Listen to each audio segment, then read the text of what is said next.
Hello students and welcome back. What we are going to go through today is we're going to go through some loops. So beforehand, as always, let me just start this program off to show you how it's going to wind up working. Let me just run the module here. And our first main project will look like this. Welcome to the toddler simulator. Why is the grass green? Because it's a plant. Why? Okay, something. Why? Something. Why? Something. Why? It'll keep asking me why over and over again until I say, because I said so. And then it says okay and the program ends. So that's what we're going to wind up making. We're going to be making the toddler simulation. Because you know toddlers, they just always ask all those questions. So let's just close this out. Let us go into our good friend J Doodle here. So what exactly is a loop? Well, we've been kind of working with loop suggestions anyway. For the most part, you know, we were doing essentially if statements before, right? Think of a loop as just a long chain of if statements. So if you were to have something like, if, let me just start something out here and say, I don't know, maybe x equals 0. And then I say, if x equals 0, then, x equals x plus 1. So now it would be 1. And then I'd have, if x equals 1, and then it would keep going down to x now equals, x equals x plus 1. And then, of course, that would make it 2. So then we'd have, if x equals 2, and so on and so forth. And you see how just to count to 3, how long this is taking. If you put if statements inside of if statements inside of if statements inside of if statements inside of if statements inside of if statements inside of if statements, so on and so forth. Yeah, that's a lot of code to do something quite simple. So instead, we're going to just go and make ourselves a loop. And the loop is simply with while. So the first thing I'm going to do here is, I'm going to just simply, print, something along the lines of welcome to the toddler simulator. And then, of course, I'll give it a couple new lines. There we go. And now I'm just going to make myself my variable. Now, in this code, I could probably name it answer. I could name it my response. I could name it whatever. I'm just going to go with answer just for the time being. Once again, whatever you name your variables, you have to make sure you remember to name it the same thing down in the code before.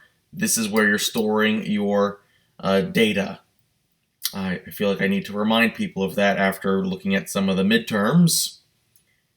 You're storing data inside a variable, okay? So when I put this equal sign, if I say it's equal to 0, I am storing the 0 inside answer. Oh, and by the way, 0 is a data point. I need to remind people of that again. 0 is a data point. It is specifically a data point. If I have 2 minus 2, the answer is 0. 0 is an actual thing that exists. If you want physically nothing, you put in none. And you see how the word none turned orange, or it turned kind of a pinkish color? Yeah, that is an actual function of the program. None specifically exists, to be nothing. So, if you don't want any data inside a certain thing at the point in time, you type in none. So, now I'll just, simply print ourselves a question. We'll print a question. So, I don't know. I did why is the grass green? I don't know. Why are there planets? There we go. That's a question. That might not be a question a toddler would ask, but you know what? We'll go with that. We'll just go with the data question for this example. So now, you've already know how to make print statements. Now we're getting to the part that's actually new. So, this is how you start a loop. While. So it works the same way as an if statement, but instead of saying if, you're doing while. So the first thing is your conditional test. And what's my condition test going to be? Well, when did my program end when I was showing it? It was because I said so. It only ended when I said because I said so. So while my answer is not equal to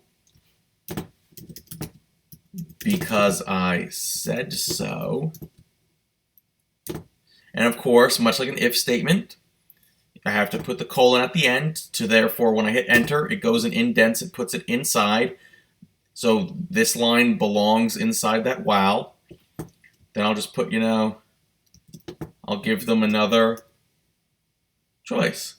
Answer equals input, because we're going to have to input our answers, right? So, and I'll put, y.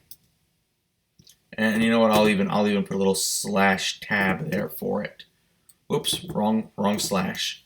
There we go. So take a look at what's happening right here. While my answer is none. So right now, when I hit this line, my answer does not equal this because my answer is equal to none. So therefore, the very first line will appear and it will go and ask this question as the very first thing. And then when it gets to the end of that, it'll go and check the answer because I'm making my answer a new input, and it will go up here and check the answer again. Oh, was it because I said so? Okay, no. Well, then let's go down here. Type a new answer. Okay, so now let's check. Was it this? And it'll keep doing these 2 lines of code over and over and over again until eventually we do hit the right thing, and then I'll just have, the child go, okay. I'll just have the child say, okay, at the end. So now if I execute this, and I say, oops, that's right, what did I forget to do? I forgot to put it in interactive mode because I'm checking my inputs, right? So let's just switch that into, let's stop that, let's execute it. Well, okay, there we go. Execute. Why are there planets? Why? Because of space dust. Why? Because gravity. Why? And eventually it'll say why, once JDoodle feels like working. Why? Because the Big Bang. And then it'll start asking why? Because I said so. And now, because I said so, it says okay and it stops. Now, obviously, you could keep going on and answering different things over and over and over and over and over and over and over and over again, and you could essentially get this forever. But, of course, once we hit OK, it stops it. And JDoodle also will generally stop itself around 40 seconds anyway. So I was about 10 seconds away from from just having this example shut down on its own. So yeah, once you're done with this, and make sure you put your name on it and all that sort of fun stuff. Once you're done with this, go and submit this under the mini project 1 for this week. And I'll see you in the next video where we're going to start doing a little bit more than just simply starting a loop and ending a loop.